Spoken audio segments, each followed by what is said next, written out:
हज़रत सुलेमान अलैहिस्सलाम का किस्सा। बिस्मिल्लाहिर्रहमानिर्रहीम। दोस्तों, आज हम एक अजीम नबी, एक अजीम हुक्मरान और एक अजीम दानिशमान का किस्सा सुनने जा रहे हैं। ये हैं अल्लाह के पैगंबर हज़रत सुलेमान अलैहिस्सलाम। उनका जिक्र कुरान में मुख्तलिफ जगहों पर आता है। अल्लाह ताला ने उनको वो हुकूमत दी जो दुनिया के किसी और शख्स को नहीं मिली। न सिर्फ इंसान बल्कि जिन, हवा, पशु पक्षी सब उनके हुक्म में थे।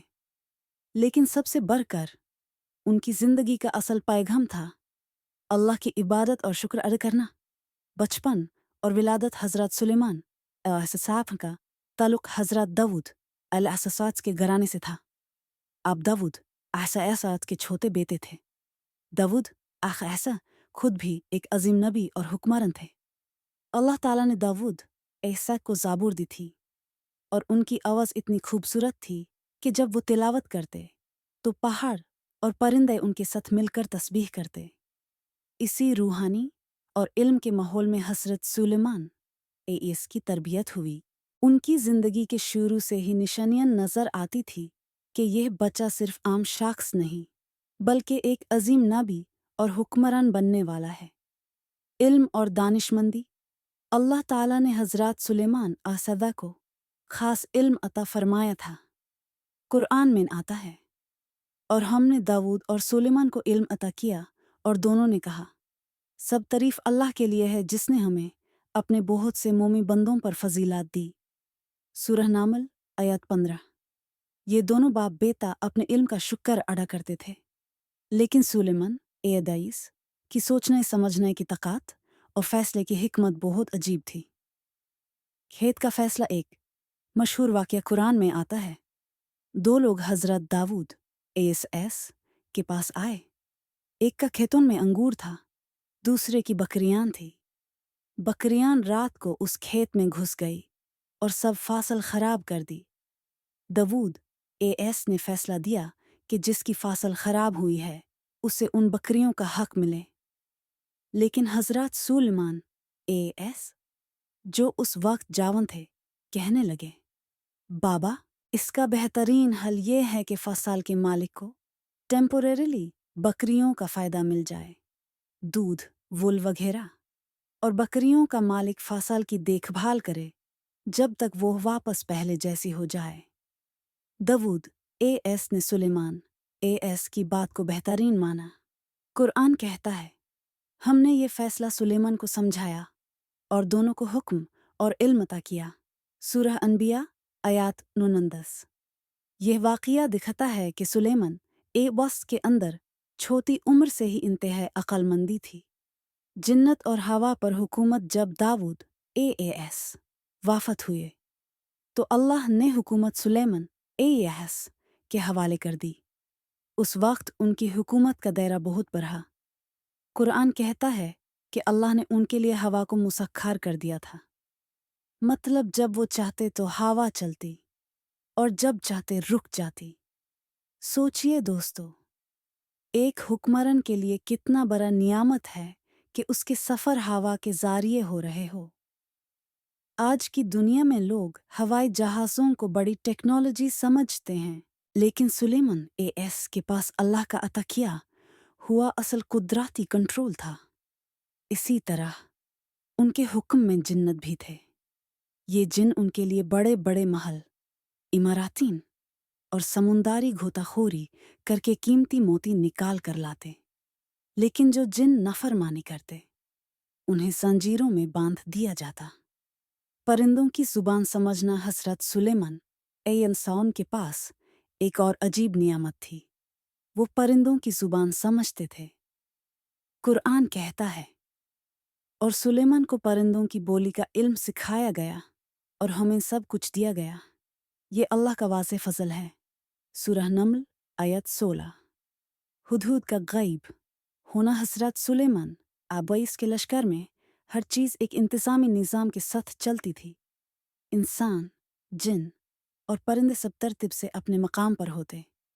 एक दिन जब उनका लश्कर रवाना हुआ तो सुलेमान लश्कर का जायज़ा ले रहे थे। कुरान में आता है, और उन्होंने परिंदों का जायजा लिया और कहा, मुझे हुदहुद नजर क्यों नहीं आता? क्या वो गैब है? सूरह नमल। हाकुस सुलेमान एएस एक अजीम हुक्मरान थे। लश्कर में किसी का गैब हो जाना बर्दाश्त के काबिल न था। उन्होंने कहा, मैं उसे सख्त साजा दूंगा या ज़िबा कर दूंगा या फिर वो अपना वासे सबाब लेकर आए। सूरह नामल 21। सोचिए दोस्तों, हुदहुद जैसे छोटे परिंदे का गैब हो जाना भी एक अजीम नबी के निज़ाम में इतना बड़ा मसला था। क्यों? क्योंकि हर सिपाही, हर फार्द की अपनी अहमियत होती है। ये सबक है कि छोटा से छोटा फार्द भी अगर अपना काम सही करे तो उसकी अहमियत बहुत बढ़ जाती है। हुदहुद की वापसी और खबर कुछ देर बाद हुदहुद वापस आया। उसने सुलेमान एशन से कहा, मैं वो इल्म लाया हूँ जो आपको मालूम नहीं। मैं साबा से आया हूँ जहाँ एक औरत हुकूमत करती है। उसको हर चीज़ दी गई है और उसका अर्श ताजमहल का तख्त अजीम है। मैंने देखा कि वो और उसकी कौम अल्लाह के बजाय सूरज की इबादत करते हैं। सूरह नमल 22-24। हुदहुद ने बहुत अजीम बात कही। उसने न सिर्फ खबर लाई बल्कि तफसील भी दी। हुक्मरान कौन है, उनकी दौलत क्या है और उनकी इबादत का निज़ाम क्या है। हुदहुद का जिक्र कुरान में एक परिंदे के तौर पर आता है, लेकिन उसने एक नाबी के काम में हिस्सा लिया, दावत और तौहीद का पैगाम पहुंचाना। हजरत सुलेमान सबाउस का पैगाम सुलेमान सबाउस ने कहा, हम देखते हैं कि तुमने सच कहा है या झूठ बोल रहे हो। ये मेरा खात ले जाओ और उन तक डाल दो, फिर देखो वो क्या जवाब देते हैं। सूरह नमल 27-28। हुदहुद ने खत लेकर मालिका बिल्कीस के सामने डाल दिया। उस खत में लिखा था, ये सुलेमान की तरफ से है। बिस्मिल्लाहिर्रहमानिर्रहीम। तुम मेरे सामने सर तस्लीमी से आ जाओ और अल्लाह के सिवा किसी की इबादत मत करो। सूरह नमल 30-21। देखिए दोस्तों, हजरत सुलेमान यासत ने अपना खत अल्लाह के नाम से शुरू किया। ये कुरान में भी सबसे पहला खत है जिसमें बिस्मिल्लाहिर्रहमानिर्रहीम लिखा गया। मालिका बिल्कीस का मशवरा। जब मालिका बिल्कीस ने खत पढ़ा तो उसने अपने वज़ीरों से मशवरा किया। उसने कहा, मुझे एक इज्जत वाला खत मिला है, ये सुलेमान की तरफ से है। उसमें कहा गया है कि अल्लाह के सिवा किसी को न मानो और सुलेमान के पास तस्लीम होकर आ जाओ।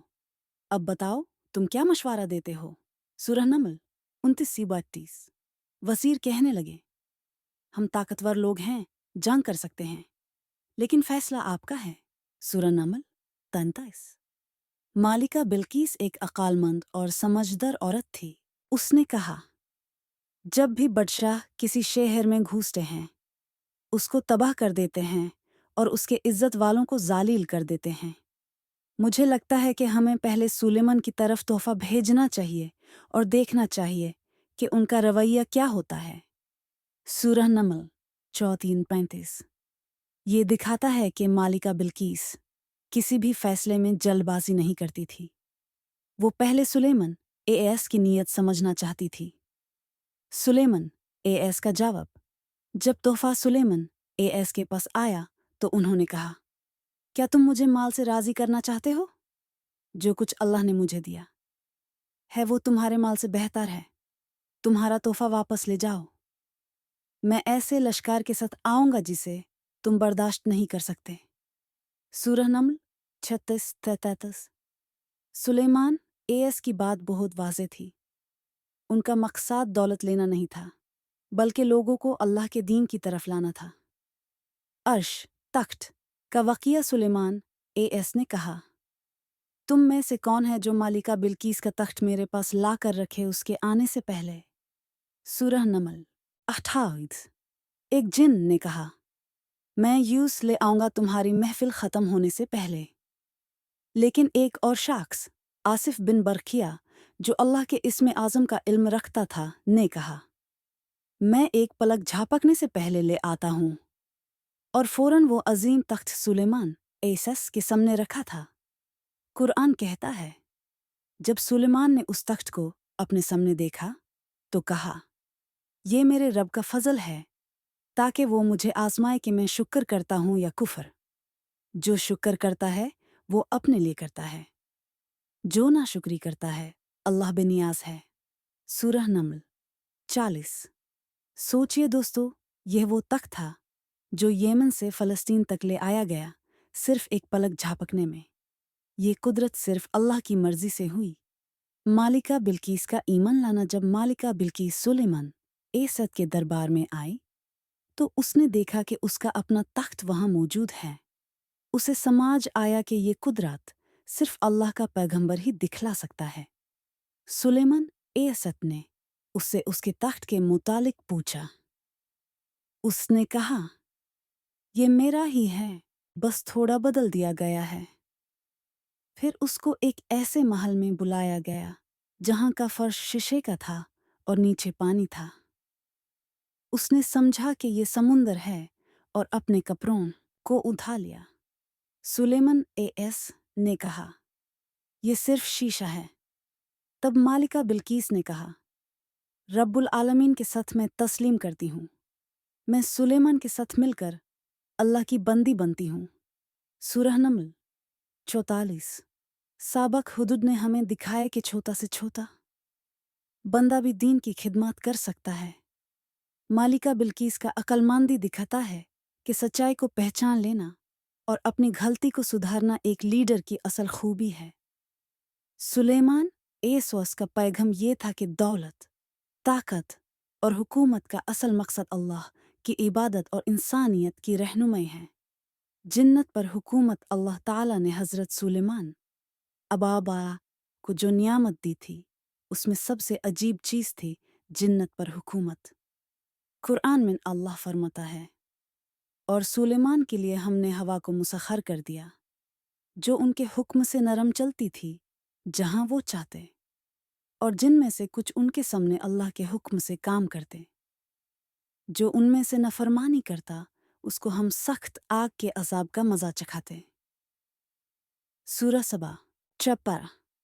जिन उनके लिए बहुत बड़े काम करते, महल बनाते, किले और इमारतें तैयार करते, समुंदर में गोताखोरी करके मोती और कीमती चीजें निकाल कर लाते बुजुर्ग, और पैमानद इमारतें खाड़ी करते।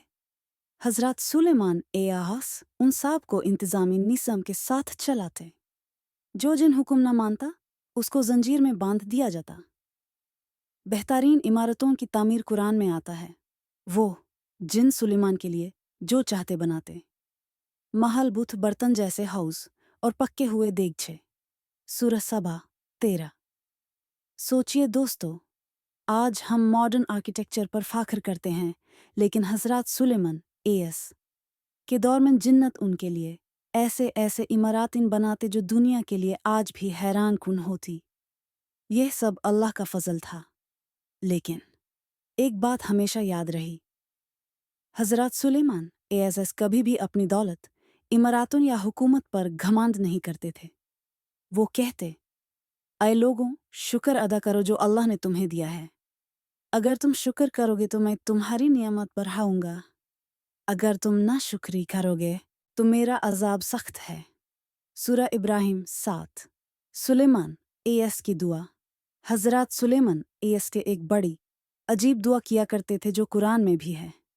रब, मुझे बख्श दे और मुझे ऐसी हुकूमत अता फरमा जो मेरे बाद किसी को ना मिले। तू ही है असल में बड़ा देने वाला। सूरह सड 45। इस दुआ से हमें एक बड़ा सबक मिलता है।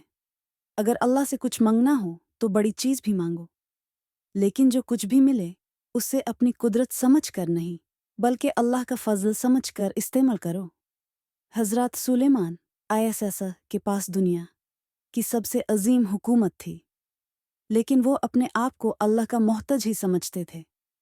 शैतान को बांधना एक और नियामत अल्लाह ने उनको दी। उनके पास शैतान तक मुसाखर थे। कुरान कहता है, और शैतान को भी उनके लिए मुसाखर किया जो उनके लिए घोता लगाते और दूसरे काम करते, और हम उनको जंजीरों में बांध देते। सूरह सड 27-28। सोचिए दोस्तों, वो शैतान जो इंसानों को गुमराह करते सुलेमान एस के हुक्म के नीचे थे। ये अल्लाह की कुदरत का सबसे बड़ा सबूत है। लाइक, शेयर और सब्सक्राइब। प्रॉम्प्ट। दोस्तों, अगर आपको ये वाक़या दिलचस्प लगा हो तो वीडियो को लाइक कीजिए, कमेंट में लिखिए कि आपको इस किस्से का कौन सा हिस्सा सबसे ज़्यादा पसंद आया, और चैनल द तवक्कुल डायरी को सब्सक्राइब करें।